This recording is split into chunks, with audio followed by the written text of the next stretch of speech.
Hi hello வணக்கம். எல்லோரும் எப்படி இருக்கீங்க? எல்லோரும் நல்லா இருப்பீங்கன்னு நினைக்கிறேன். இன்றைக்கி என்ன பார்க்கணுன்னா, இன்றைக்கி கொஞ்சம் நேரமாகவே எழுந்திரிச்சாச்சு. ஒரு 5:30க்கெலாம் எழுந்திரிச்சிட்டு காலையில் எழுந்திரிச்சதே பருப்பு போட்டு சாம்பார் வைக்கலான்னு சொல்லிட்டு, அப்புறம் சாப்பாட்டுக்கு அரிசி ஊற வச்சுட்டு அதுக்கு தேவையான காயெல்லாம் கட் பண்ணி இன்றைக்கி சாம்பார் வச்சுட்டேன். ஏன்னா இன்றைக்கி ஊருக்கு போகிறோம். ஹாய் ஹலோ வணக்கம். எல்லோரும் எப்படி இருக்கீங்க? எல்லோரும் நல்லா இருப்பீங்கன்னு நினைக்கிறேன். இன்றைக்கி என்ன பார்க்க போகிறோம்னா, எங்கள் பெரியம்மாவும் கும்பாபிஷேகத்துக்கு சொல்லியிருந்தாங்க. சரின்னு சொல்லிட்டு இன்றைக்கி அந்த விழாக்கு தான் பார்க்க போகிறீங்க. ஊருக்கு கிளம்பியாச்சு. காலையில் பிடிச்சி பரபரப்பான வேலைகள், பயங்கரமான வேலைக்கெல்லாம் போச்சு. இப்போ தான் கொஞ்சம் டைம் கொடுத்துட்டு சரி வீடியோ எடுக்கலாம்னு சொல்லி எடுக்க ஆரம்பிச்சிட்டேன். ஒரு வாரத்துக்கு முன்னாடியே கும்பாபிஷேகத்துக்கு சொல்லிட்டாங்க. நம்ம ட்ரெஸ் எல்லாம் எடுத்தாச்சு. நான் அதெல்லாம் கொண்டு போய் கொடுத்துட்டு அங்கே நடக்கிறது என்னென்னு பார்க்கலாம். நான் கிளம்பியாச்சு. இந்த பாப்பா எழுந்திரிச்சா அவளை கிளப்பி கூட்டிகிட்டு போக வேண்டியது தான்.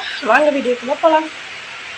ஊருக்கு போகிறேன்னு முடிவானது துவைச்சி காய போட்டு இந்த துணியெல்லாம் எடுத்து போட்டுட்டு அதுக்கப்புறம் எங்கள் அம்மாவுக்கும் எங்கள் அண்ணன் அவங்களுக்கெல்லாம் துணி எடுத்துருந்தோம். அப்புறம் அதையெல்லாம் சரி எடுத்து ஊருக்கு போகிற மாதிரி பேக் பண்ணி வச்சுட்டு பாப்பா பாருங்க கிளம்பிட்டுன்னு ஒரே இதாக விளையாண்டுருக்குறேன். மொட்டை அடிச்சதுலேருந்தே பாப்பா பையனாட்டவே மாறிட்டா. சரின்னு சொல்லிட்டு எங்கள் அண்ணன் கூட தான் ஸ்கூட்டியில் கிளம்புனோம். எங்கள் அண்ணன் வந்ததுக்கு கொஞ்சம் நேரம் விளையாடிட்டு இருந்தாலும் அதையும் ஒரு கிளிப் எடுத்துகிட்டு இன்றைக்கி பஸ்ஸில் கிளம்பிட்டோம். இதுதான் பண்ண முடியும். மறுபடியும் நாளை ஒரு வீடியோ செஞ்சு டாட்டா பாய். எல்லோரும் சேஃபாக இருங்க. பாய். லைக் பண்ணுங்கள் வீடியோ பிடிச்சிருந்தா.